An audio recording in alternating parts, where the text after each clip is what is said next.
होली का पर्व नजदीक है और होली का तात्पर्य है हुतात्मा स होली। अपने पापों के पुंज को आहुति देने की क्रिया को होली कहते हैं। जो हमारे जीवन के पाप हैं और वे पाप 6 प्रकार से प्रकट होते हैं, जो पूर्व जन्म और पिछले 16 जन्मों से, जैसे अभी मैंने ब्रह्मा से लगा करके आज तक जो गुरु परंपरा रही है और उनको यहां स्थापन किया है, ठीक उसी प्रकार से पिछले 16 जन्मों के जो पाप होते हैं वे 6 प्रकार से इस जीवन में प्रकट होते हैं। जाने अनजाने में पाप, दोष, असत्य, न्यूनता हो सकती है,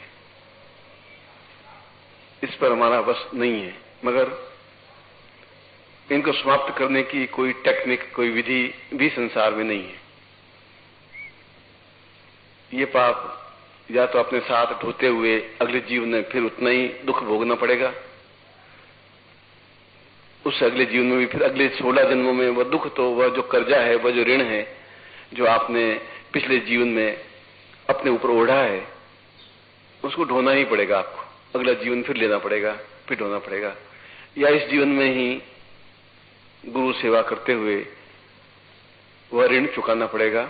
और वह ऋण चुकता है पिछले जीवन के दोषों को समाप्त करने के लिए, जिससे कि यह जीवन पूर्ण पवित्र और दिव्य बन सके। यह पाप 6 रूपों में हमारे सामने प्रकट होता है। और ये जो मैं शब्द पाप बोल रहा हूं, पतितः इति पाप, जहां भी हम गिरते हैं, गिरने का मतलब है मन या वचन या कर्म से, विचारों से, भावनाओं से, चिंतन से, उसको पाप कहते हैं। और पाप समाप्त नहीं हो सकते। जो पिता का कर्जा है वह मुझे स्वीकार करना ही पड़ेगा, उतारना ही पड़ेगा। जो मैंने अगर किसी का ऋण लिया है तो मेरे बेटों को चुकाना ही पड़ेगा। यह पीढ़ी पर पीढ़ी परंपरा है। तो पिछले 16 जन्मों में यदि आपने कोई जाने अनजाने में, चाह करके भी नहीं चाह करके भी, अपनी इच्छा से, दूसरों की प्रेरणा से, दूसरों की कुबुद्धि से अपने जीवन में जो पाप इकट्ठा किया है, वह इस जीवन में केवल गुरु पूजन से या गुरु साधना से या गुरु मंत्र जाप से या गुरु सेवा से ही समाप्त हो सकता है। तो पाप सामने आता है कुबुद्धि युक्त संगति से। एक, हम कैसे भी हों, मगर हमारी संगति अगर कुबुद्धि युक्त है, वह कुबुद्धि अपने आप में पाप है। जिसकी तुम संगति कर रहे हो वह अगर पाप पुंज है, एक पाप का स्वरूप है, तो उसकी संगति करने से आपके अंदर भी पाप व्याप्त होगा ही, और वह पाप भी इस जीवन में आपको ढोना पड़ेगा और उसके परिणाम आपको भोगने पड़ेंगे। दूसरा, पाप आपके रोग के द्वारा समाप्त होता है। पिछले जीवन के जितने भी पाप हैं वे रोग के माध्यम से प्रकट होकर के समाप्त हो जाने की क्रिया होते हैं। इसका मतलब है कि यदि कोई मेरे जीवन में पाप रहा है तो रोग के माध्यम से समाप्त हो रहा है। तीसरा, कुतर्क के माध्यम से। यदि पिछले जीवन के कोई पाप हैं तो मन में हरदम शंका और कुतर्क बने रहते हैं। ये क्या है, ये कैसा है, ये सही है, ये नहीं सही है, और आप फिर कुतर्क की ओर ज्यादा बढ़ते हैं। सेवा की तरफ बढ़ने की प्रवृत्ति कम होती है। इसलिए कुछ ऋण रह जाएगा तो फिर अगले जीवन को लेना ही पड़ेगा, या ये ऋण इस जीवन में उतार देना है तो इस जीवन में उतर जाएगा। चौथा, पुत्र के रूप में, या तो पुत्र नहीं हो या पुत्र को पुत्र हो, इस रूप में भी वो पाप उसके जीवन में सामने आते हैं और उस पापों को इस जीवन में भोगना ही पड़ता है। पांचवा, मन के विकारों से। हम ऊपर से चाहे कितना ही मधुरता बोलें, गुरु शब्द का उच्चारण करें, पर मन में यदि तर्क है, मन में यदि छल है, मन में यदि द्वेष है, मन में यदि गलत भावनाएं हैं, मन में यदि कुबुद्धि है, कुविचार है, यह भी पाप के ही पुंज हैं, जो कि या तो धीरे धीरे समाप्त होंगे या बार बार आपको उस ओर धकेलेंगे। आप गुरु शब्द मुंह से बोलेंगे, फिर आपकी क्रियाकलाप में वही कुबुद्धि, वही कुविचार, वही तिकड़मबाजी, वही द्वेष, वही दूसरों को भड़काने की प्रवृत्ति, इस प्रकार से भी पाप आपके सामने खड़े ही रहते हैं, वे समाप्त नहीं हो सकते। और छठा और अंतिम जो पाप आपके जीवन का है, वह जीवन की न्यूनता की वजह से है। यानी आपके मन में यह इच्छा बनी रहती है कि यह भी मुझे प्राप्त हो, यह भी प्राप्त हो, यह भी प्राप्त हो, यह भी प्राप्त हो। वे सभी इच्छाएं प्राप्त नहीं हो पाती। वे जब सब इच्छाएं प्राप्त नहीं हो पाती, पूर्ण नहीं हो पाती, तो फिर आपके मन में एक मलिनता, एक न्यूनता, एक दोष, एक बुद्धि, एक विचार फिर पैदा होता है। क्योंकि इच्छाएं अनंत हैं और इन इच्छाओं की समाप्ति हो ही नहीं सकती। जो इन इच्छाओं को समाप्त कर लेता है कि जो कुछ जीवन है वह अपने आप में परिपूर्ण है, प्रभु ने बहुत अच्छा जीवन दिया है, शरीर दिया है, अच्छा वातावरण दिया है, अच्छा सूर्य दिया है, पक्षियों की चहचहाहट दी है, गुरु दिया है, गुरु का पूजन दिया है, एक सद्विचार दिए हैं, सद प्रेरणा दी है। यदि इसी को आप सही मान लें तो ये एक अच्छा चिंतन है। और न्यूनता मान लें कि मुझ में ये नहीं है, मेरे पास धन नहीं है, मेरे पास प्रभुता नहीं है, मेरे ये काम करना है, मेरे ये काम करना है, तो ये आपके मन की न्यूनता है जो आपके सामने खड़ी होती हैं। वे मन में तर्क या दुख या कष्ट या पीड़ा के रूप में आपके सामने इकट्ठे होते हैं। न तो कोई आपके काम आता है, न आप किसी के काम आ सकते हैं। न पुत्र आपके काम आता है, न पिता आपके काम आ सकता है, न मां आपके काम आ सकती है। यदि आपकी तकलीफ है तो आपको ही भोगनी पड़ेगी, आपकी मां या आपके पिता नहीं भोग सकते। आपका सुख है वो आप ही भोगेंगे, आपकी मां या पिता नहीं भोगेंगे। आपका असत्य न्यूनता आप ही भोगेंगे, आपके कुविचार आप ही भोगेंगे। यानी आप जो कुछ कर रहे हैं वही आप भोगेंगे। इसलिए शंकराचार्य ने कहा कि न तातो न माता न बंधु न भ्राता। उसके पीछे उनका तर्क यही था कि हम जो कुछ कर रहे हैं, जो फसल बोएंगे, बबूल बोएंगे तो कांटे ही उगेंगे और वे कांटे हमारे पैर में चुभेंगे ही चुभेंगे। आज नहीं तो कल चुभेंगे। कल जब पेट बड़ा होगा तो वे कांटे बन करके हमारे पैरों को छेदेंगे। आज हमें पता नहीं पड़ रहा है। और गुलाब के फूल बोएंगे, गुलाब के पुष्प उगेंगे तो हमारे जीवन में पंखुड़ियां व्याप्त होंगी और एक जीवन सुगंधित सुरभित हो सकेगा। इसलिए हम अपने जीवन को किस जगह स्थापित कर रहे हैं, किस प्रकार से अपने कार्यों को संपन्न कर रहे हैं, और ज्यों-ज्यों ये पाप 16 जन्मों के पाप केवल गुरु सेवा के माध्यम से ही समाप्त हो सकते हैं। चाहे मैं हूं, चाहे आप हों, चाहे कोई हो। जब ये नहीं समझेगा तो ये पाप पुंज है जो वो समझ नहीं सकता। जब उन्हें गुरु प्राप्त नहीं हो पाता तो ये समझिए कि उसके जीवन के पाप घनीभूत होकर आंखों के सामने खड़े हो गए हैं। उनको जीवन में गुरु नहीं मिला। गुरु मिला तभी पाप पुंज आपके सामने खड़े होंगे। हम गुरु को पहचान नहीं पाएंगे। गुरु को पहचान पाए तभी पाप पुंज हमारे सामने खड़े होंगे और हमारे मन में कुतर्क पैदा होंगे। और फिर भी हम कुतर्क पैदा होने के बाद में फिर पाप की ओर प्रवृत्त होंगे ही होंगे। फिर हम इस जीवन में भी पाप एकत्र करते ही रहेंगे और फिर एक जन्म लेना पड़ेगा। फिर इस जन्म में ये जीवन के दुख ज्यों के त्यों भोगने पड़ेंगे। अगला जीवन सुधर नहीं सकता। और अगला जीवन का मतलब आने वाले वर्ष, इस मृत्यु के बाद में जो जीवन प्राप्त होगा वह तो आप न देख पा रहे हैं, न देख पा रहेंगे। पिछला जीवन भी आपने नहीं देखा है, इसलिए आप ऑथेंटिकली नहीं कह सकते कि पिछले जीवन में मैंने क्या पाप किए हैं। वर्तमान में आप भोग रहे हैं, इसका मतलब है कि कुछ किया है और अभी जो आप कर रहे हैं उससे वे पाप या ताप समाप्त होंगे और अगला जीवन अपने आप में सुधार होगा। मगर कई लोग, कई शिष्य एक शब्द है तो वह मनुष्य ही। अब वो शिष्य है या अशिष्य है, यह तो उसको खुद को सोचने की बात है। वह पाप है या पुण्य है या वह खुद सोचे। वह तार्किक है या कुतार्किक है, वह खुद सोचे। वह सेवा कर रहा है या असेवा कर रहा है, वह खुद सोचे। वह अपने पापों को बढ़ावा दे रहा है या पापों को समाप्त कर रहा है, वह खुद सोचे। वह खुद सोचे कि मैं गुरु की सेवा में रत हूं या गुरु को चूस रहा हूं या गुरु को दुख दे रहा हूं या वेदना दे रहा हूं, वह खुद सोचे। गुरु तो अपने ओठों से या शब्दों से कभी व्यक्त करेगा ही नहीं कि तुम्हारी तरफ से मुझे कोई दुख मिल रहा है। वह तो सबको समान भाव से देखता हुआ और मन ही मन उनके भविष्य को विचारता हुआ भी निरंतर आगे बढ़ता ही रहता है और अपने जीवन को, जो कुछ उनके जीवन में कार्य मिला है, उस जीवन के कार्य को समापन करता हुआ फिर किसी लोक में जाकर के वह कार्य करना प्रारंभ कर देगा। इसलिए शंकराचार्य ने एक बहुत ही सुंदर श्लोक अपने जीवन में कहा है। उनकी सौंदर्य लहरी अपने आप में एक अत्यंत अमूल्य ग्रंथ है और उसमें कहा है कि सदा नैव चिन्त्यं पापोत्मनायं परिपूर्ण यक्ष्यं सदाहं वदामि न जानामि कैवं कदवं न देवं ज्ञानो विदेवं गुरुत्वं हि देवं। मैं किस जन्मों के संचयभूत पुण्य से एक मनुष्य शरीर धारण किया और फिर गुरु के समीप पहुंचा, और अगर अगला जीवन में ठीक उसी प्रकार पाप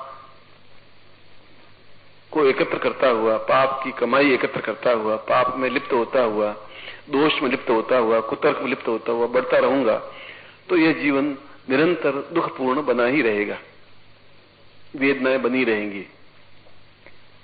इनको दूर करने के लिए केवल मुझे जीवन पर्यंत शिष्यवत बनते हुए इन पापों को समाप्त करने की क्रिया करूंगा, तभी जीवन में श्रेष्ठता और दिव्यता प्राप्त हो सकेगी। उन्होंने अपने आप को शिष्य बता करके दूसरे शिष्यों को एक प्रेरणा दी है, एक चिंतन दिया है, ज्ञान दिया है, एक विचार दी है, एक धारणा दिया है और बताया है कि सब कुछ सुविधाएं होते हुए भी आदमी दुख क्यों प्राप्त करता है। जब विभीषण ने राम को पूछा कि ये आपके सामने जो खड़ा है 10 शीश लिए हुए, 20 भुजाएं लिए हुए, क्या है? उन्होंने कहा कि रघु के वंश से लगा के आज तक जो पाप हैं वो पाप का एक पुंज मेरे सामने खड़ा है और उस पाप के पुंज को समाप्त करने के लिए मैं उद्यत हूं और उस पाप के पुंज को भोगता हुआ मैं अपनी पत्नी का बिछोह सहना करना पड़ा। उस पाप पुंज को समाप्त करने के लिए भाई आज मूर्छित है, उसको मैं सहन कर रहा हूं और उस पाप के पुंज को समाप्त करने के लिए उस पाप जो तीर छोड़ रहा है वो मेरे शरीर में बिंद रहे हैं, इसलिए इस जीवन में मुझे पाप समाप्त कर देने हैं, क्योंकि ये मेरे पाप नहीं है, ये रघु के वंश से लगा करके मेरे 8वीं पीढ़ी पहले से लगा करके आज तक जिन्होंने जिस प्रकार से पाप किए वह पुंज बन करके, वह एक आकार बन करके, वह रावण बन करके मेरे सामने खड़ा है। आपके सामने भी ठीक ऐसी ही क्रिया है। आपके संगति, आपकी धारणा, आपका विचार, आपकी न्यूनता, आपका मन का घटियापन, वो पाप पुंज बन करके ही आपके सामने खड़ा होता है और आप अपने आप को ज्यादा बुद्धिमान, ज्यादा योग्य, ज्यादा चतुर समझते हैं और समझते हुए या तो पापों की वृद्धि कर रहे हैं या पापों की समाप्ति कर रहे हैं। ये आप स्वयं अपने सामने एक न एक दिन ऐसा आएगा जब पाप अपने आप में पुंज बन करके आपके सामने खड़ा होगा ही होगा। उसमें आपके सामने पश्चाताप के अलावा कुछ रहेगा नहीं और ये जीवन अपने आप में व्यर्थ चला जाएगा। या तो आप भगवान शंकराचार्य भी एक आचार्य बनकर के जीवन में धन, यश, मान, पैसा, पुत्र प्राप्त कर सकते थे, मगर उन्होंने उस रास्ते को नहीं चुना। उस रास्ते को चुना जो गुरु ने आज्ञा दी और उस गुरु की आज्ञा का पालन करता हुआ निरंतर अग्रसर होते रहे। उन्होंने कहा कि मेरा काम, मेरा धर्म, चिंतन कुछ सोचना नहीं है, मैं इस जीवन में सोच भी नहीं सकता, मैं उस जगह पहुंच भी नहीं सकता जहां गुरु हैं, मैं उनके विचारों को समझ भी नहीं सकता, मैं उनको पूर्ण रूप से हृदय में स्थापित कर ही नहीं सकता, क्योंकि ये शरीर तो अपने आप में मलिन है, पाप युक्त है, जिसमें थूक है, लार है, मज्जा है, विष्ठा है, मूत्र है, हड्डियां हैं, नाड़ियां हैं, और इसमें ऐसा कुछ नहीं है जहां अपने आप में सुगंधित आसन हो जहां अपने गुरु को स्थापित कर सकूं। जो आसन ही नहीं है तो गुरु स्थापित होंगे ही कहां, और जब गुरु हृदय में स्थापित हो ही नहीं सकते तो फिर जीवन का मूल्य ही क्या। ये जीवन तो अपने आप में एक ढोंग समझ करके मैं गुरु की पूजा कर रहा हूं। इससे अच्छा है कि मैं पुत्र उत्पन्न करने की अपेक्षा या पैसा कमाने की अपेक्षा दूसरा रास्ता चुनूं जिस रास्ते पर एक पवित्रता है, एक दिव्यता है, हो सकता है मेरे जीवन के अंतिम समय में कुछ ऐसा घटित हो जाए कि आने वाली पीढ़ियां मुझे स्मरण रख सकें, आने वाली पीढ़ियों के लिए मैं आदर्श बन सकूं, आने वाली पीढ़ियां मेरा चिंतन कर सकें। और उन्होंने उस दूसरे रास्ते को पकड़ा। इस जीवन में भी वह जीवन एक दूसरे प्रकार का जीवन था, वातावरण दूसरा था, दूसरे प्रकार का समाज था, दूसरे प्रकार का युग था। आज युग एक अलग है, मगर चाहे त्रेता युग हो, चाहे द्वापर युग हो, चाहे कलयुग हो, समाज वैसा का वैसा ही है। उस समाज में कुछ अंतर नहीं आया है। दशरथ ने भी पाप पुंज एकत्र किए और इतना एकत्र किया कि अपने बड़े पुत्र के हाथ से अग्निदाह भी नहीं प्राप्त कर सका। मृत्यु के समय बड़ा पुत्र अपने पास में रख भी नहीं सका और उसकी आत्मा जीवन पर्यंत मृत्यु के बाद में भटकती ही रही। वह अपने आप में पूर्ण रूप से मुक्ति को प्राप्त हो ही नहीं सके और कई कई जन्मों तक अपने प्रेत योनि में भटकना उनको पड़ा, चाहे वे राम के पिता भी थे। उसी प्रकार से इस जीवन के दोनों ही रास्ते आपके सामने खुले हैं। या तो आपका एक रास्ता है जिस रास्ते पर चल के और पाप एकत्र करके और इस जीवन की मृत्यु को प्राप्त हो जाएंगे और पाप आपकी बराबर इच्छाओं को बढ़ाता देता हुआ फिर आपके सद्विचार कुछ क्षणों के लिए आएंगे और आपके ऊपर कुविचार हावी हो जाएंगे कि नहीं इससे क्या फर्क पड़ता है, ऐसा कर ही लो, चोरी कर लो, थोड़ा झूठ बोल लो, थोड़ा छल कर लो, थोड़ा असत्य कर लो, थोड़ा गुरु को नुकसान पहुंचा दो, थोड़ा गुरु की आज्ञा का उल्लंघन कर दो, केवल झूठा गुरु के सामने गुरु शब्द उच्चारण कर लो। ये आपके कुविचार आप पर हावी होकर के फिर पाप की वृद्धि करेंगे ही, ऋण वृद्धि करेंगे ही और कोई न कोई पूरा रावण बनकर के आपके सामने खड़ा हो जाएगा जब आपको तीरों से छिदना पड़ेगा और जगह जगह तीर लगेंगे और आपको गिरना पड़ेगा, चाहे वो भीष्म हो, चाहे वो द्रोणाचार्य हो, चाहे अश्वत्थामा हो, चाहे और कोई हो। इसलिए शंकराचार्य के श्लोक को तो मैं कल इसका उत्तर श्लोक में तो कुछ और बताया गया था, मैं तो केवल शंकराचार्य के चिंतन को आपके सामने स्पष्ट कर रहा था कि उनका चिंतन क्या था। हम क्या करें हमें खुद कुछ पता नहीं है। हम वही कर रहे हैं जो समाज हमें धकेल करके करवा रहा है, कुबुद्धि हमें करवा रही है। हम थोड़ा सोचते हैं फिर कुबुद्धि हम ऊपर हावी हो जाती है, फिर सोचते हैं कि नहीं ऐसा करना ही नहीं है। हमें केवल एक दो तरह का जीवन जीना है। एक जीवन जो गुरु को केवल प्रसन्न करने का चेहरा बना के उनके सामने खड़ा होना है, एक जीवन अपने स्वार्थ की पूर्ति करते रहना है। और दोनों तरह का जीवन जीता हुआ वह पाप पुंज एकत्र कर रहा है और पाप कभी पुत्र के रूप में खड़ा होगा, पाप कभी रोग के रूप में खड़ा होगा, पाप कभी आपके जीवन में कष्ट के रूप में खड़ा होगा, पाप कभी आपके मतलब अकाल मृत्यु के रूप में आके खड़ा होगा तो जरूर। हम उसको उस रूप में कन्वर्ट नहीं कर सकते, समझ नहीं सकते। और गुरु ये सब देखता हुआ भी उनको धीरे धीरे उस पथ पर अग्रसर करता है जो प्रकाश का रास्ता है। फिर वो भटकता है, फिर रास्ते पर खड़ा करता है, फिर भटकता है और हम इस जीवन में गुरु को समझ ही नहीं पाते। जब समझ ही नहीं पाएंगे तो हृदय में स्थापित भी नहीं कर पाएंगे। हृदय में स्थापित तो तब हो पाएंगे जब हमारे अंदर से बिल्कुल एक पवित्र भावना होगी कि मेरा जीवन का प्रत्येक क्षण गुरु की सेवा में ही व्यतीत होना चाहिए। उसमें चाहे नुकसान उठाना पड़े या लाभ उठाना पड़े, ये तो एक शब्द है। न जीवन को नुकसान होता है न कुछ लाभ होता है। क्या नुकसान हो सकता है? शंकराचार्य को क्या नुकसान हुआ? विश्वामित्र को क्या नुकसान हो गया? वशिष्ठ को क्या नुकसान हो गया? कृष्ण को क्या नुकसान हो गया? ये तो भावना थी। वशिष्ठ थोड़ा कंस का हाथ जोड़ लेता, पांव पड़ लेता तो राज्य कर लेता, उसमें कोई बहुत बड़ी बात थी नहीं। या थोड़ा सा वसुदेव का और दूसरे राजाओं का अपमान सहन कर लेता तो मथुरा में राज्य करते रहते। मगर वह जीवन का चिंतन था नहीं। हृदय से एक चिंतन निकला था कि मुझे रास्ते को पार करना है। केवल गुरु की आज्ञा का प्राप्त करता हुआ एक नवीन प्रकार से गुरु चिंतन देना है, तभी वो कृष्ण बन सके या राम बन सके या बुद्ध बन सके या महावीर बन सके या चैतन्य बन सके या महावीर बन सके, जो कुछ बन सके।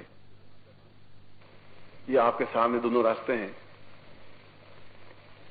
यह होली का पर्व है और हम अपने पापों को एक साथ, इतने जन्मों के पापों को संचित करके एक साथ उस अग्नि में, जो अग्नि सब कुछ समाप्त कर सकती है, मनुष्य को भी, मनुष्य के पापों को भी, मनुष्य के पुण्यों को भी, इसलिए पापों को हमेशा के लिए समाप्त कर दें और वह पुण्य कैसे समाप्त हो सकते हैं या पाप कैसे समाप्त हो सकते हैं होली के अवसर पर, यह गुरु ही बता सकता है। गुरु तो बता सकता है जब आप बिल्कुल शिशुवत ये चिंतन करते हुए कि मेरे जीवन का प्रत्येक क्षण गुरु चरणों में व्यतीत होगा, गुरु सेवा में व्यतीत होगा। वह कौन सी आज्ञा दे रहे हैं, क्यों दे रहे हैं, इसको हम समझ नहीं पाएंगे। इसलिए समझ नहीं पाएंगे कि आप और गुरु दोनों अलग अलग हैं। गुरु एक दूसरी चीज है आपके सामने, आप एक अलग चीज हैं। जब तक ये डिफरेंस, ये गैप आप में रहेगा, तब आप गुरु को पूर्ण रूप से हृदय में स्थापित नहीं कर पाएंगे। नहीं स्थापित कर पाएंगे तो पवित्र नहीं हो पाएंगे, आपका चिंतन शुद्ध नहीं हो पाएगा। फिर आप अपने स्वार्थ में लीन होंगे ही होंगे, फिर आप अपने पाप कर्म में लीन होंगे ही होंगे, फिर आप में कुबुद्धि पैदा होगी ही होगी। और आपके सामने गुरु है, उनको ही आप छीन सकेंगे, और कोई चीज है नहीं। जो सामने होगा, जो खाने की चीज होगी वही खाऊंगा। आपके सामने गुरु है, आप गुरु को ही खाएंगे, आप गुरु को ही धोखा देंगे, उनके साथ विश्वासघात करेंगे, उसके साथ छल करेंगे, उसके साथ झूठ बोलेंगे, क्योंकि आपके सामने गुरु चीज है, वो सामने है। इसकी अपेक्षा वो आपके हृदय में स्थापित हो। हृदय में तब स्थापित हो पाएंगे जब अंदर से बिल्कुल पवित्र चीज बन सकेगी। अवित्रता के ढेर पर गुरु स्थापित नहीं हो सकेंगे। अवित्रता के ढेर पर तो कुविचार स्थापित हो सकेंगे, कुबुद्धि स्थापित हो सकेगी, गंदगी स्थापित हो सकेगी। और वह गंदगी उन लोगों को मुबारक है जो ऐसा चाहते हैं, और करोड़ों लोग ऐसे हैं। करोड़ों लोग रावण हैं, करोड़ों लोग कंस हैं। राम तो केवल एक ही त्रेता युग में पैदा हुए, पूरे त्रेता युग में एक ही तो राम पैदा हुए, हजारों राम तो पैदा नहीं हुए। द्वापर युग में एक ही तो कृष्ण पैदा हुआ, हजारों कृष्ण पैदा नहीं हो सके। बाकी तो दुर्योधन, दुशासन और सैकड़ों कौरव, 100 थे, एक पाप के पुंज थे। इसलिए ऐसे रास्ते पर भटकाने वाले तो करोड़ों पैदा होंगे ही, आपके साथ आएंगे ही।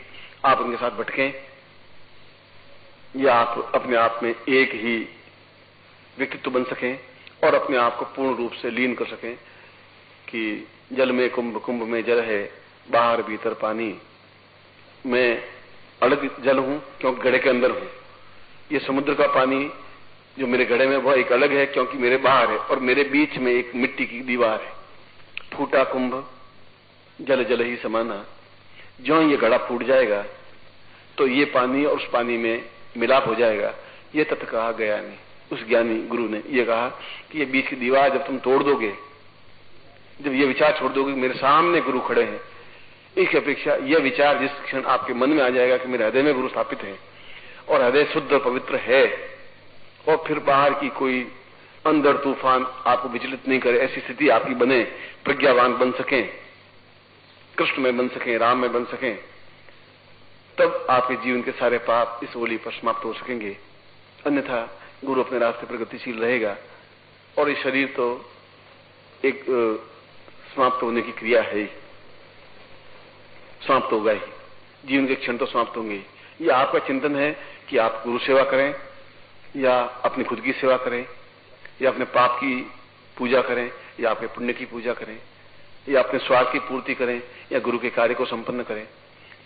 अब त्याग वृत्ति अगर आप में है तो ऐसा कर सकेंगे, और त्याग है तो अपने पापों को इकट्ठा करते रहेंगे। गुरु तो केवल दृष्टा है जो देखता रहता है और जहां भी समझता है वहां पर वह संकेत कर लेता है। यह प्रभात आपके हृदय में प्रकाश बन करके उभरे, आपकी आंखों में आंसू हों, और आंसू ही पाप जो अंदर जो है वे बाहर निकलने की क्रिया है।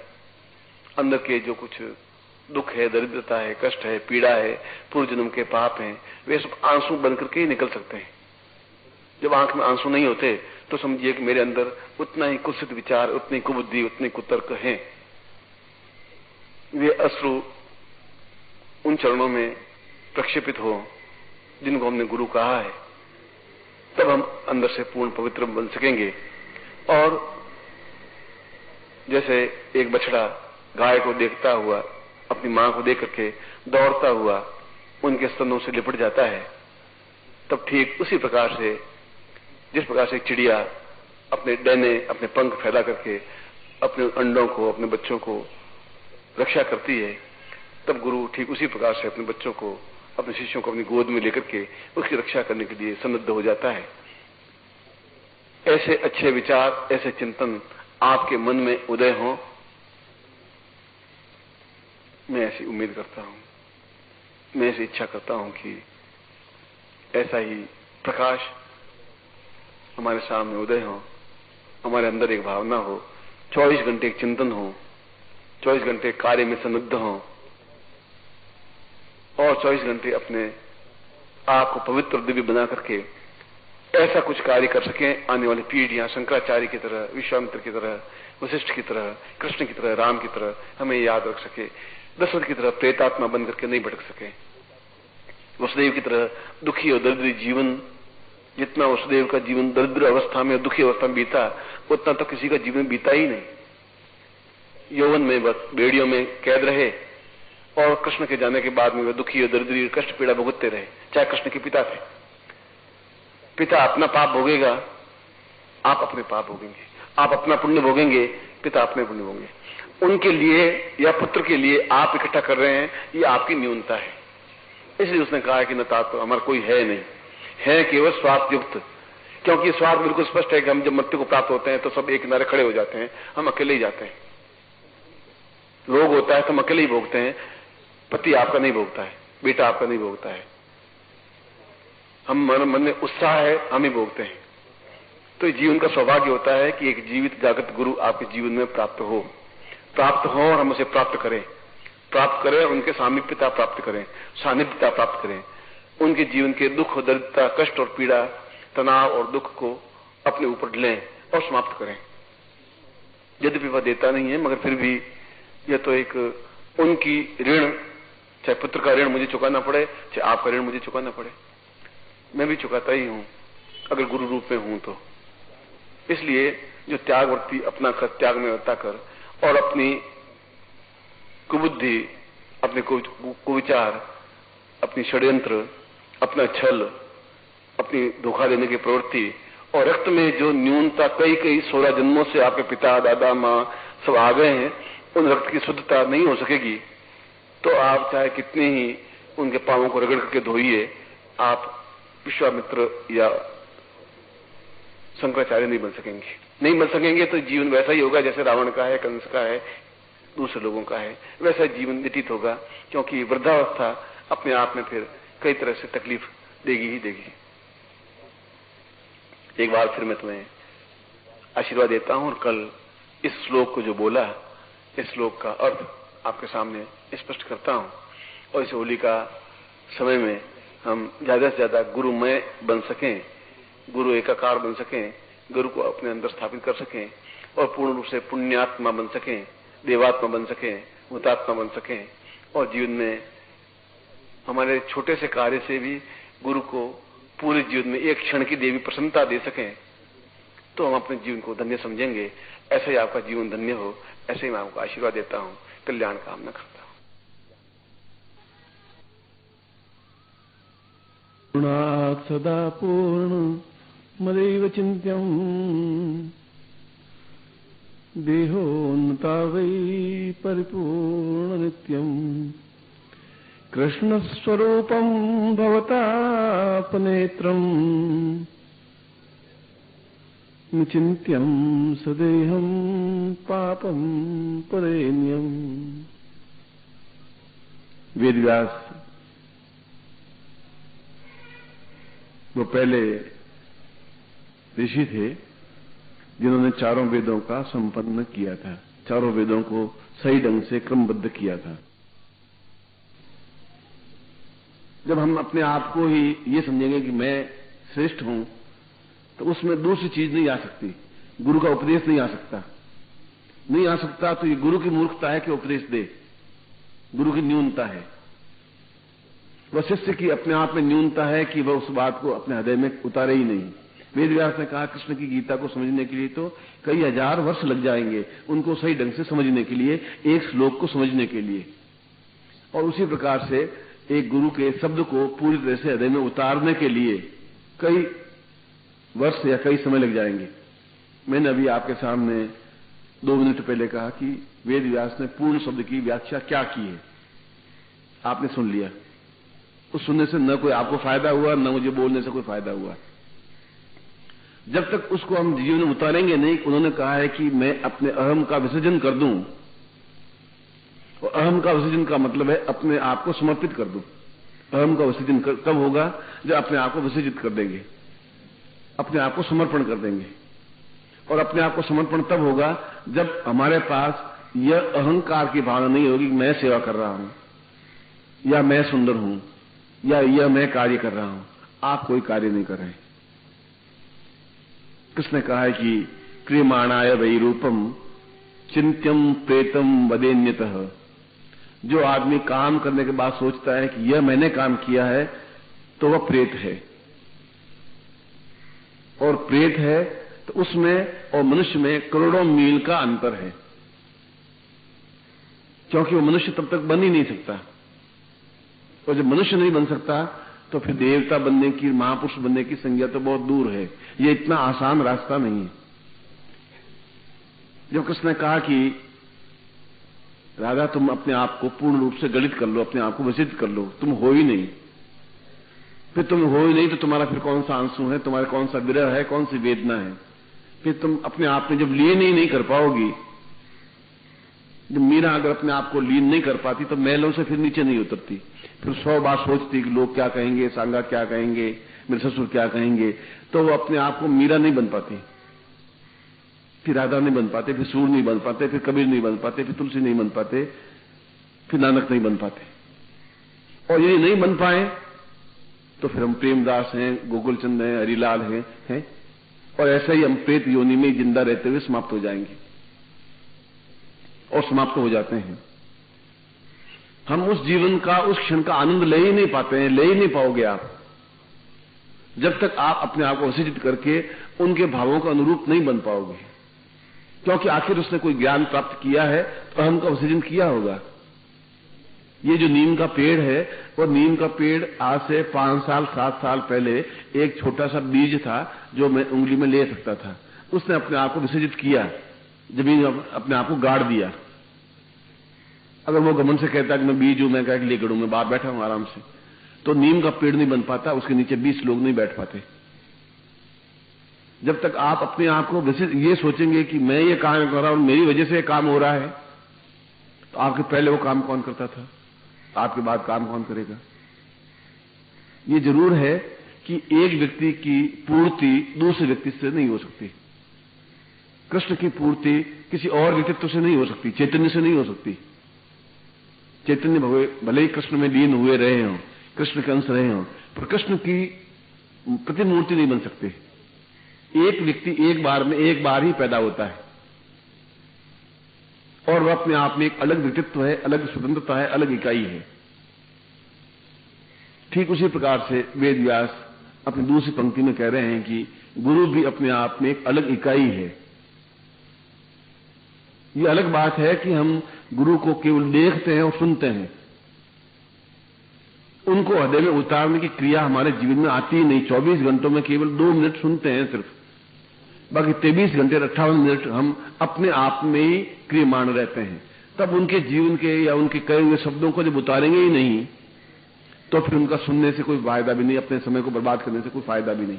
जब हम जीवन में उतारेंगे तो एक एहसास होगा, एक सुगंध होगी, अपने शरीर से सुगंध प्रभावित होगी, फिर ये मल मूत्र भरी देह जो है अपने आप में सुवासित बन सकेगी। तब फिर भूख प्यास से हम अलग हो सकेंगे, तब जीवन में एक आनंद की उपलब्धि हो सकेगी, जब अपने आप में मस्ती आ सकेगी, खुमारी आ सकेगी और जीवन का एक आनंद आ सकेगा। और यदि वह जीवन में नहीं आ पाया आनंद, तो ये जीवन प्रेत योनि में जैसे तुम जी रहे हो उस जीवन में जीते हुए समाप्त हो जाओगे। तुम्हारी देह समाप्त हो जाएगी और देह समाप्त होने के बाद भी तुम प्रेत में उस योनि में भटकते रहोगे और फिर किसी गर्भ में कोई धक्का मुक्की में कहीं कहीं जन्म ले लोगे। तुम्हारा अपने आप में कोई प्रभाव नहीं है, तुम्हारे हाथ में नहीं है तुम कहां जन्म लोगे। तुमने जन्म कहां लिया ये तुम्हारे हाथ में नहीं था। तुम एक पिंड रूप में भटक रहे थे एक किसी योनि में और किसी के घर में जन्म ले लिया, चमार के घर में जन्म ले लिया या भंगी के घर में जन्म ले लिया, ब्राह्मण के घर में जन्म ले लिया, जो भी गर्भ उस समय उन्मुक्त था उसमें आपने जन्म ले लिया। ये तुम्हारे हाथ में था नहीं। मगर अब तुम्हें गुरु मिलने के बाद भी अगर तुम्हारे हाथ में नहीं है कि तुम किस गर्भ में जन्म लो, तो फिर तुम्हारे ये जीवन की न्यूनता है। और अगर तुम्हारे हाथ में ये नहीं है कि मैं जन्म लूं या नहीं लूं, तब भी तुम्हारी न्यूनता है। दो बहुत बड़ी चीजें हैं जो तुम्हारे पास तुम्हें मिल सकती हैं। कि मुझे जन्म लेना है या नहीं लेना है। लेना है तो किस गर्भ में लेना है, और नहीं लेना है तो इस शरीर के शांत होने के बाद में मुझे कहां निवास करना है। ये दोनों निर्णय तुम्हें करने हैं, और अगर तुम नहीं कर पाते तो फिर गुरु तुम्हारा निर्णय कर पाएगा। फिर बार बार इस 84 लाख और 85 लाख और 80 लाख और 20,000 उन योनियों में भटकने से, और इस योनि में आकर के भी तुमने जीवन में क्या प्राप्त कर लिया, तुम्हारे जीवन की क्या परिकल्पना हुई, तुम्हारे जीवन में आनंद की उपलब्धि कहां हुई। तुम तो वही उसी प्रकार से छल छद्म से युक्त रहे जो आज से 20 साल पहले थे, क्योंकि तुमने अहम को गलित किया ही नहीं, अहम को समाप्त नहीं किया। तुम्हारे पास कोई चीज बची रह गई, ये चीज मेरी है, मैं दिन भर में 4 पन्ने लिखता हूं, मैं 20 पेज टाइप करता हूं, मैं पूजा करवाता हूं, मैं ये पत्रिका लिखता हूं, और ये जब जहां मैं आया तब तुमने कुछ सेवा नहीं कर पाए। जब अपने आप को पूर्ण समर्पित कर देंगे कि मेरे पास दूसरा कोई कार्य है ही नहीं, और कार्य करके भी मैं क्या कर लूंगा। लोग अपने लड़के को बहुत पढ़ाते हैं, ट्यूशन रखते हैं, 4 ट्यूशन रखते हैं, और फिर खुद भी पढ़ाते हैं, और अपने दूसरे काम छोड़ के पढ़ाने के बाद भी लड़का मतलब 30 या 36% अंक लेकर के पास होता है, और फिर भी 3rd ग्रेड में पास होता है, 2nd क्लास आती नहीं उसकी। तो तुम्हारे हाथ में नहीं था उस बच्चे को तैयार करना, तुमने अपने आप को व्यर्थ में उसको ठोक पीट करके तैयार करने की कोशिश की। ठीक उसी प्रकार से कि मैं इस माई को ठोक पीट करके अगर सुराई बनाने की कोशिश करूं तो मेरी मूर्खता है। इसलिए तुम ठोक पीट करके अपने आप को धनवान बनने की कोशिश कर रहे हो, ये तुम्हारी मूर्खता है, क्योंकि तुम नहीं बना सकोगे। इसलिए बना सकोगे कि उस धन का तुम उपयोग कर ही नहीं सकते। वेद व्यास ने कहा कि वह धन क्या काम का है जिसका तुम उपयोग नहीं कर सको, वह शरीर क्या काम का है जिसका तुम उपयोग नहीं कर सको, वह जीवन क्या काम का है जिसका तुम आनंद नहीं ले सको। जब तुम आनंद नहीं ले सकोगे फिर जीवन का प्रयोजन, अर्थ है भी क्या, हेतु क्या है, फिर तुम पैदा ही क्यों हुए, फिर तुम मरोगे भी क्यों। ऐसा कौन सा क्षण आएगा जब तुम्हें एहसास होगा कि मुझे इस जीवन में आनंद प्राप्ति करनी है। तुम यहां बैठे रहते हुए भी अपने मां के बारे में चिंता करते रहते हो, पिता के बारे में चिंता करते हो, भाई के बारे में चिंता करते रहते हो। क्या वो तुम्हारे बारे में चिंता करते हैं? और वो चिंता करके तुम्हारा क्या हित कर लेते हैं, और नई चिंता करके तुम्हारा क्या अहित कर लिया। वो तुम्हारी चिंता नहीं करते हैं, तुमने क्या अहित कर दिया। कबीरदास को उठा करके जुलाई के घर में फेंक दिया, कुंवारी लड़की ने घोड़े के ढेर पर फेंक दिया, क्योंकि समाज के भय से उसको ये चिंता थी कि लोग मुझे बदनाम कर देंगे। तो उसने कौन सा कबीर का बिगाड़ दिया। कबीर के अंदर एक बीज रूप में एक गुलाब था, वो गुलाब अपने आप में विकसित हो गया। उसको विकसित करने के लिए कोई बहुत बड़ी हवा महल या शिक्षा या ज्ञान की जरूरत नहीं पड़ी। वह जुड़ाया के घर में रहकर के भी कबीर बन गया।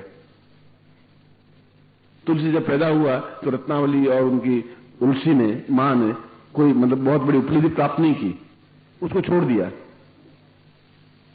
और छोड़ने के बाद में उसको प्रताड़ना मिली रत्नावली से, और वह जाके तुलसी बन गया। तुम्हारे मां बाप तुम्हारा निर्माण नहीं कर पा रहे हैं, न मेरा निर्माण किया है। उन्होंने मुझे एक जन्म दिया है, उन्होंने जन्म नहीं दिया है, उन्होंने केवल एक मनोरंजन किया है और मेरा जन्म हो गया। कोई उनके लिए प्राण नहीं था, कोई उनके लिए प्लानिंग नहीं थी, कोई उनके लिए क्रियमाण नहीं था। तो तुम्हारा जन्म भी अपने आप में कोई राष्ट्रीय चेतना नहीं है, कोई राष्ट्रीय इकाई नहीं है। जब तक परिवार के बंधन से जकड़े रहेंगे, और जब आप अपने आप से जकड़े रहेंगे, तब तक जीवन का निर्माण नहीं हो सकता। यदि गांधी ये चिंता करते कि ये देवदास और ये चारों बेटे मेरे ये अपने आप में क्या बनेंगे, और उनकी चिंता करूं, तो वो गांधी नहीं बन पाते, फिर उनको राष्ट्रपिता नहीं कहते। उन्होंने इस बात की चिंता ही नहीं की। गांधी इसलिए बने कि उन्होंने इस परिवार की चिंता नहीं की। जो बनना है बन जाएंगे, उनके अपने भाग्य है, वो तो अपना कार्य है। तुम्हारे प्रयत्न करने से, ट्यूशन रखने से, तुम्हारे रात दिन उस बच्चे को पढ़ाने से वो आईएएस अफसर नहीं बन सकेगा। और आईएएस अफसर बन भी जाएगा तो क्या हो जाएगा। तुम्हारे जीवन का आनंद कहां गया। तुमने तो उसको घिसना शुरू कर दिया, पढ़ाना शुरू कर दिया, तुम्हारे जीवन का उद्देश्य सफल नहीं हो पाया। और जब तुम जीवन का आनंद नहीं ले पाए तो फिर जीवन का हेतु कुछ नहीं है, जीवन का आनंद कुछ नहीं है, जीवन का लक्ष्य कुछ नहीं है, जीवन का चिंतन नहीं है, जीवन का निर्माण नहीं है। कल शाम को भी मैंने यही बताया था कि जब तक तुम्हारे अंदर त्याग वृत्ति नहीं आ पाएगी, और त्याग वृत्ति सबसे कठिन क्रिया है दुनिया में, सबसे कठिन काम है अपने अहम को गलाना, अहम को गिराने के बाद में त्याग पैदा होगा, त्याग पैदा होगा जब विसर्जन होगा, विसर्जन होगा जब समर्पण होगा।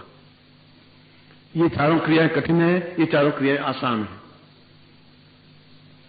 अगर ऐसा नहीं है फिर आप अपने आप में, मैं अपने आप में हूं, एक पगडंडी पर चल रहे हैं, कुछ समय बाद पगडंडियां बदल जाएंगी, आप अपनी पगडंडी पर चलेंगे, मैं अपनी पगडंडी पर चलूंगा। तुम्हारे जीवन की बत्तियां भी नहीं बदल सकती, तब तक नहीं बदल सकती जब तुम अपने आप को नहीं बदलोगे, तब तक कोई तुम्हें नहीं बदल सकता, कृष्ण भी नहीं बदल सकता। अगर कृष्ण को बदलने की क्षमता होती तो फिर दुर्योधन को बदल देते, दुशासन को बदल देते। जब द्रौपदी का चीरहरण हो रहा था, जब द्रौपदी चिल्लाई भीष्म के सामने कि आप पितामह हैं, दादा हैं, और ये दुशासन मेरा चीर खींच रहा है, आप क्या कर रहे हैं? तो उसने आंखें नीची कर ली। जब दुशासन को कहा, उसने अर्जुन को कहा, अर्जुन ने कि तुम्हारी एक टंकार से, उसकी टंकार से सब कुछ हो जाता है, कि उसने आंखें नीची कर ली। धर्मराज युधिष्ठिर ने आंखें नीची कर ली। तो रुक्मिणी ने कहा कि कृष्ण को कहा कि आप क्या कर रहे हैं? उसने कहा मुझे आवाज ही नहीं दी तो मैं क्या कर सकता हूं। वह तो दूसरों को आवाज दे रही है। और जब उसने कहा कृष्ण मेरी आप लाज बचाइए, मैं बिल्कुल निर्वस्त्र हो जाऊंगी, तो कृष्ण दौड़ करके उनको चीर दिया और द्रौपदी का सतीत्व की रक्षा हो पाई। जब तुम्हारे हृदय से आवाज ही नहीं आएगी गुरु की, तो गुरु तुम्हें क्या ज्ञान दे पाएगा? तुम्हारे हृदय में गुरु के प्रति प्रेम होगा ही नहीं। जब प्रेम नहीं होगा तो आवाज नहीं आएगी। 6 महीने का बच्चा अगर मुंह से निकलेगा तो केवल मां अक्षर निकलेगा और कुछ निकलेगा ही नहीं। जो भूख लगेगी मां बोलेगा मुंह से, सबसे पहले अक्षर मां ही सीखता है। वो मां सीखता है, जो ही मां बोली मां दौड़ती हुई चली जाएगी, चाहे आटे से हाथ सने हुए होंगे, चाहे काम करी होगी, दौड़ती उसके पास पहुंच जाएगी। एक क्षण का अंतर नहीं रहेगा। उसने मां बोला और मां दौड़ के चली गई। तुम जो ही गुरु बोलोगे तो ही गुरु तो तुम्हारे पास पहुंच जाएगा। बोलना पड़ेगा हृदय से, आत्मा से। वह बोलना कठिन है, क्योंकि उसके हृदय में, उस बच्चे के हृदय में केवल एक ही भावना है कि मेरी कार्य पूर्ति, मुझे पूर्णता, दूध पिलाने की क्षमता केवल मां में है। वही मुझे पूर्णता, पौष्टिकता दे सकती है। और उसके मुंह से मां ही निकलता है, न पिता निकलता है, न बाप निकलता है, न भाई निकलता है, न बंधु निकलता है, केवल मां सब निकलता है। वो समझता है कि उससे मुझे पूर्णता प्राप्त हो जाएगी, मैं भूखा नहीं रहूंगा। और तुम्हारे मुंह से सैकड़ों बातें निकलती हैं। ये भाई मेरा कर लेगा, खेती वहां है, खेती का जमीन का टुकड़ा वहां से करना है, और ये वहां है, ऐसा मैंने कर लिया, आज मैंने ऐसा कर लिया, मैंने ये कर लिया, मैंने ऐसा कर लिया। उससे तुम्हारी पूर्णता प्राप्त नहीं हो सकेगी। ये सारे इसलिए कह रहा हूं कि ये जीवन बहुत छोटा सा जीवन है, तुम्हारे मेरे बीच के संबंधों का, स्वतंत्र रूप से मिलने का, सशरीर मिलने का जीवन छोटा सा है। बहुत कम समय है जब तुम और मैं आमने सामने साक्षात्कार रूप में हैं।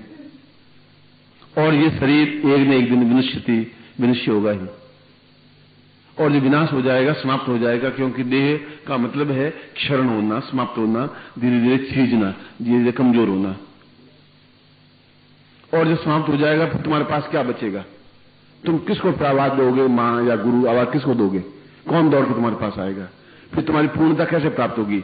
और नहीं होगी फिर आनंद कैसे अनुभव होगा? और आनंद नहीं मिला तो फिर जीवन का अर्थ भी तुम्हारा क्या रह जाएगा? और यदि ऐसा जीवन जीना है तो ये सब बेकार है, फिर ये ढकोसला है, फिर ढोंग है, ये पाखंड है। फिर इस पाखंड को बढ़ाने की अपेक्षा इस कार्य को नहीं करना अच्छा है, या फिर पूर्ण रूप से समर्पित हो जाना है। कल वही बात कही थी कि होगा तो फिर 1 मिनट में होगा। अपने आप को विसिद्ध कर दोगे तो जीवन भर के लिए कर दोगे। मैं जीवन में फिर आपके साथ रहूंगा, जो कुछ हो जाएगा हो जाएगा। मेरी वजह से मेरा परिवार नहीं चलेगा, चलता भी नहीं है। किसी की वजह से किसी का परिवार नहीं चलता है।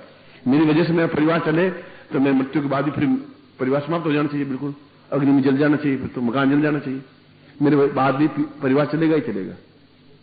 ये मैं फालतू अहंकार कर रहा हूं कि मेरी वजह से मेरी पत्नी चल रही है, पुत्र चल रहे हैं, तुम भी फालतू अहंकार कर रहे हो कि मैं अपने बाप की सेवा करूं, मां की सेवा करूं, भाई की सेवा करूं। मैं अपनी खुद की सेवा भी पूरी नहीं कर पाते, तुम्हारी सेवा से क्या हो पाएगा? तुम गुरु की इतनी सेवा कर पाते हो जो बाप की सेवा करोगे। और बाप ने तुम्हारे लिए किया क्या? क्या तुम्हारा निर्माण सोच समझ करके किया? क्या उन्होंने कोई प्लानिंग की? क्या शुद्ध आत्मा का आह्वान किया? क्या तुम्हें ज्ञान चेतना दी? क्या तुम्हें एहसास करवाया कि तुम्हारे जीवन का उद्देश्य क्या है, लक्ष्य क्या है? क्या तुम्हें समझाया कि जीवन की पूर्णता क्या है? और ये नहीं समझाया तो फिर पिता कैसा हुआ? फिर पिता को अपने पुत्र से या पुत्र से क्या मोह है? और अगर मोह है तो फिर उसके बीच में गुरु नहीं आ सकता।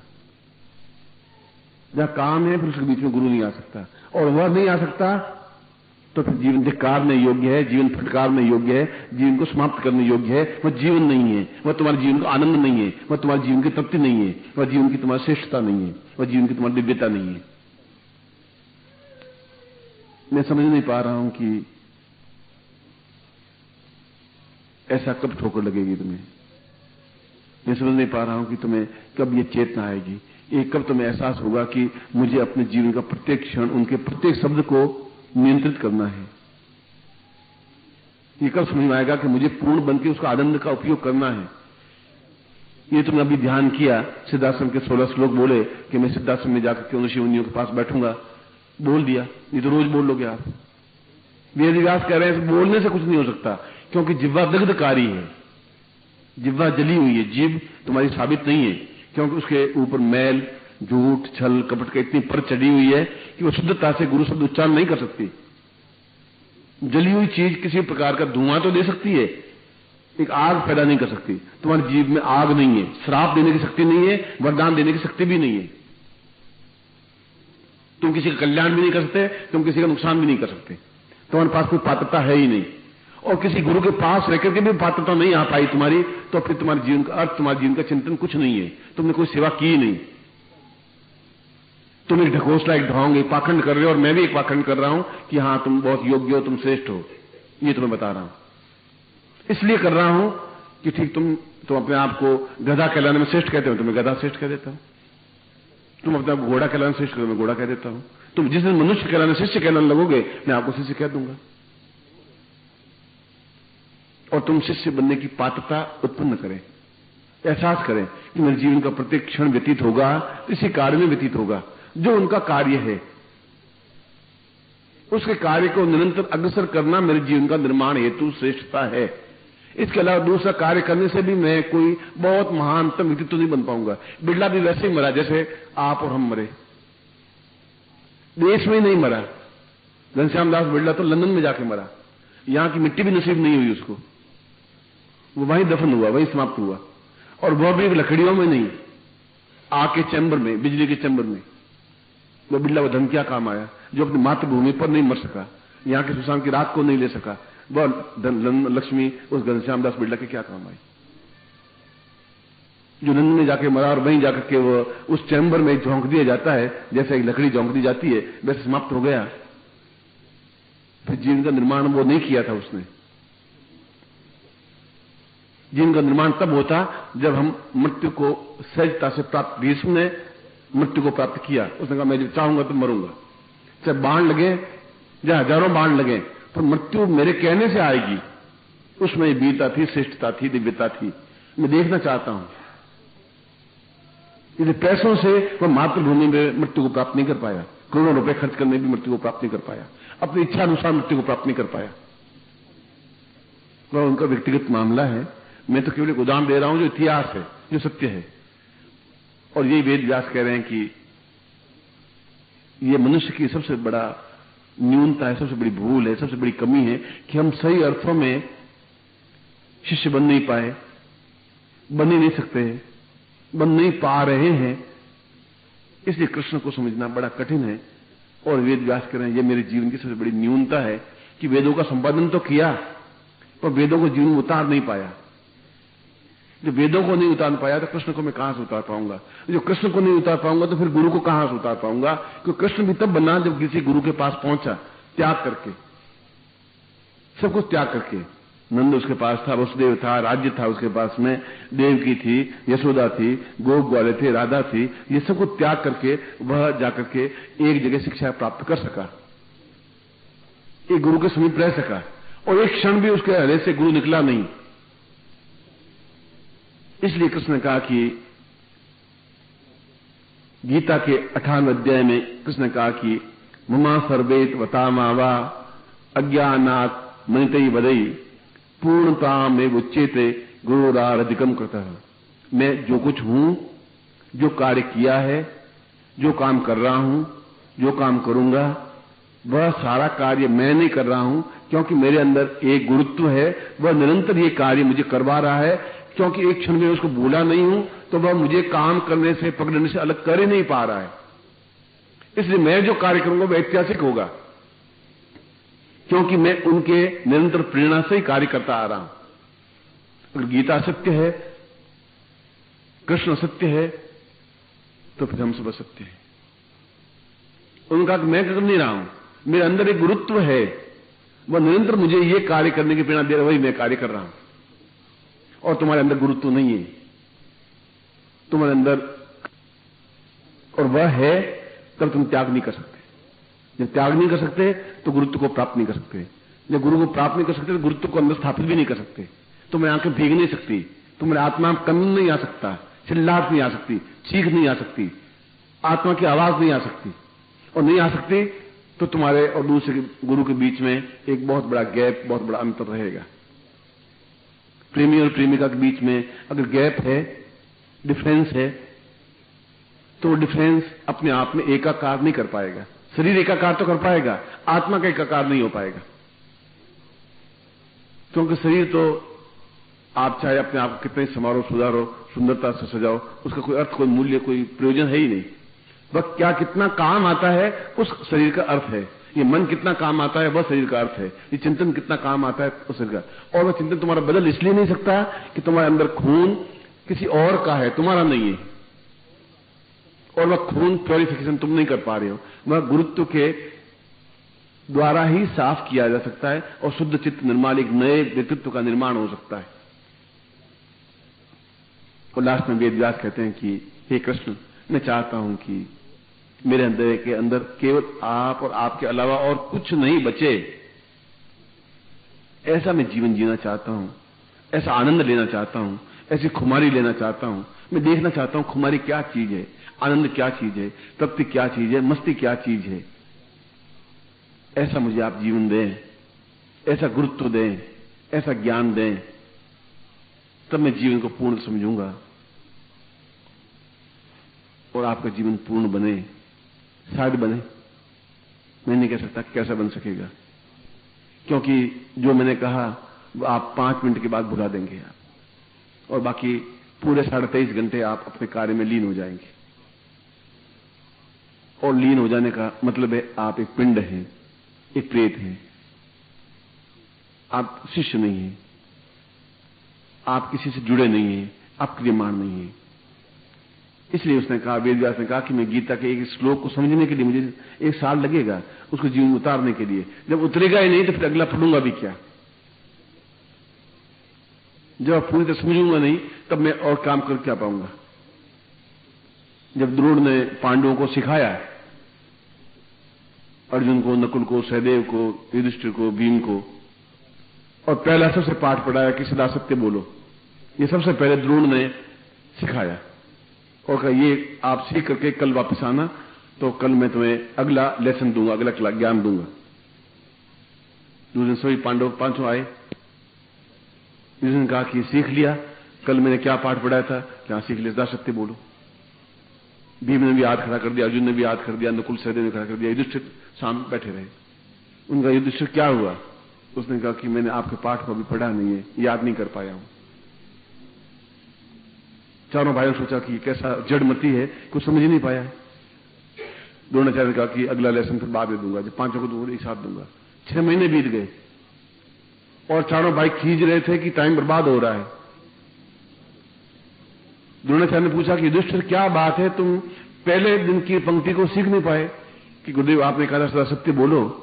मैं कभी कभी फिर भी मेरे मुंह से असत्य निकल जाता है, मैं जीवन में सत्य को उतार नहीं पाया।